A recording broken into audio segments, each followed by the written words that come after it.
বলা বাহুল্য, এখনও আমাদের বন্ধুদের কাছ থেকে যে সাহায্যের আয়োজন হয়েছে তা আসা শুরু করেনি।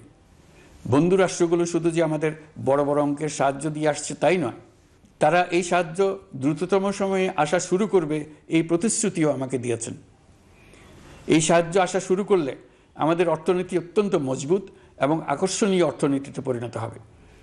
বিদেশি বিনিয়োগকারীরাও নানা রকম বিনিয়োগে উৎসাহিত হয়ে এগিয়ে আসবে। বিনিয়োগকারীদের সঙ্গে এখন থেকে আমরা আলোচনা শুরু করে দিয়েছি। বিশ্বের রাষ্ট্রপুঞ্জের মজলিসে আমরা এখন সম্মানিত এবং প্রশংসিত দেশের অবস্থানে পৌঁছতে পেরেছি। এর কারণে পরাজিত শক্তি নানা কৌশল করেও তাদের দিকে দৃষ্টি আকর্ষণ করতে পারছে না।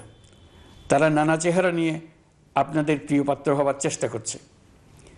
পরাজিত শক্তির ষড়যন্ত্র থেকে নিজেকে মুক্ত রাখুন, দেশকে মুক্ত রাখুন। এই ব্যাপারে অনড় থাকুন। এমন কিছু করবেন না যা তাদেরকে উৎসাহিত করতে সাহায্য করে। তাদেরকে সকল দিক থেকে নিরাশ করুন। সেটা নিশ্চিত করতে পারলে আমাদের আর কোনো বিষয়ে সংশয় করার প্রয়োজন নেই। সরকারের পক্ষ থেকে আমি নিশ্চয়তা দিচ্ছি, সকল প্রকার সীমাবদ্ধতা সত্ত্বেও আমরা আপনাদেরকে একটা মজবুত অর্থনীতি দিয়ে যাব। ভবিষ্যতে চলার পথকে সহজগম্য করে যাব। নাগরিক অধিকারসমূহ নিশ্চিত করে যাব। বিপক্ষ শক্তি যত শক্তিশালী হোক, নাশকতার যত রকম উদ্ভট পরিকল্পনাই করুক, সব কিছু নস্যাৎ করার জন্য প্রস্তুত থাকুন।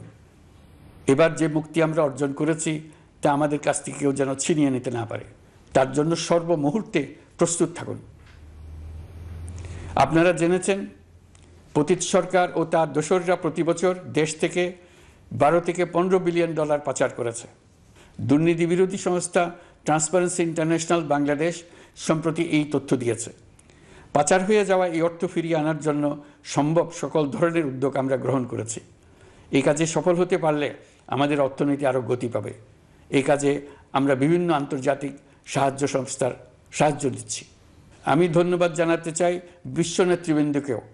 বাংলাদেশের এই সংকটময় সময়ে তারা প্রায় সবাই সহযোগিতার হাত বাড়িয়ে দিয়েছেন। আমি যখন সেপ্টেম্বরে জাতিসংঘের সাধারণ পরিষদের অধিবেশনে যোগ দিই, সে সময় মার্কিন যুক্তরাষ্ট্র, European Union, Canada, Italy, Holland, জাতিসংঘের মহাসচিব সহ বিশ্বের অনেক দেশের সরকার প্রধানের সঙ্গে আমার বৈঠক করার সুযোগ হয়। তারা স্বতঃস্ফূর্তভাবে আমাদের প্রতি সর্বাত্মক সহযোগিতা প্রদানের অঙ্গীকার ব্যক্ত করেছেন। নেপাল, মালদ্বীপ, পাকিস্তান সহ প্রতিবেশী বেশ কয়েকটি দেশের সরকার প্রধানের সঙ্গে আমার বৈঠক হয়েছে, যেখানে আমি সার্ককে পুনর্জীবিত করার কথা বলেছি। দেশে ফিরে আসার পর এসব দেশের রাষ্ট্রদূতগণ যারা ঢাকায় আছেন, স্বতঃপ্রবৃত্ত হয়ে আমার সঙ্গে দেখা করে তাদের সরকার প্রধানদের অঙ্গীকার পুনর্ব্যক্ত করে গেছেন। তারা সম্পূর্ণ নতুনভাবে আমাদের জন্য সহায়তার নতুন ছক তৈরি করার কাজ শুরু করেছেন। যেসব রাষ্ট্রদূত দিল্লিতে অফিস করেন, তারা দিল্লি থেকে এসে দেখা করে গেছেন। ইউরোপিয়ান ইউনিয়নের 20 দেশের 20 জন রাষ্ট্রদূত দিল্লিতে থাকেন। 7 দেশের 7 রাষ্ট্রদূত ঢাকায় আছেন। দিল্লি থেকে একসঙ্গে 20 জন রাষ্ট্রদূত সহ মোট 27 রাষ্ট্রদূত সমবেতভাবে আমার সঙ্গে বৈঠক করার জন্য আগামী কয়েকদিনের মধ্যে ঢাকায় আসছেন। আগে কখনো ইউরোপিয়ান ইউনিয়নের 27 জন রাষ্ট্রদূত একত্র হয়ে সরকারের সঙ্গে আলোচনায় বসেনি। দিল্লি থেকে এই বিশাল সংখ্যক রাষ্ট্রদূত একসঙ্গে বৈঠক করার জন্য কোনোদিন আসেনি।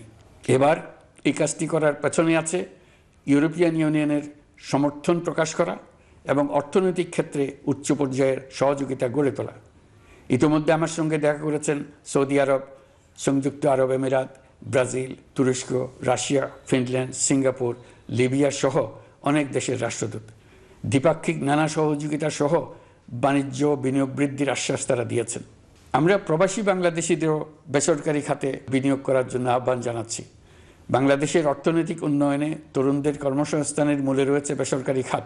আমাদের বিনিয়োগ বোর্ডের নির্বাহী চেয়ারম্যান 2 শতাধিক বেসরকারি প্রতিষ্ঠানের প্রধান নির্বাহী, উদ্যোক্তা ও বিনিয়োগকারীর সঙ্গে পৃথক পৃথকভাবে বৈঠক করেছেন। নীতির ধারাবাহিকতার অভাব, সরকারি বেসরকারি পর্যায়ে মত বিনিময়ের অভাব, সরকারি অফিসের জটিল প্রক্রিয়া এবং সর্বোপরি দুর্নীতি বিদ্যমান বিনিয়োগকারীদের সমস্যায় ফেলেছে। বিনিয়োগকারীদের উদ্বেগ নিরসনে আমরা অনেকগুলো কাজ করেছি। ইতিমধ্যে সত্যিকারের ওয়ান স্টপ সার্ভিস চালু হয়েছে। বিনিয়োগ সংক্রান্ত চ্যালেঞ্জ সমাধানে আন্তঃমন্ত্রণালয় কমিটি গঠন করা হয়েছে। বেসরকারি খাতের উপদেষ্টা কাউন্সিল ও ডিজিটালাইজেশনের মাধ্যমে সরকারি অফিসে না এসে প্রয়োজনীয় কর্মসম্পাদনের পদক্ষেপ নেওয়া হয়েছে। বিনিয়োগ উন্নয়ন সংস্থা আমাদের অগ্রগতির বিষয়ে সবাইকে মাসিক ভিত্তিতে আপডেট করে যাচ্ছে।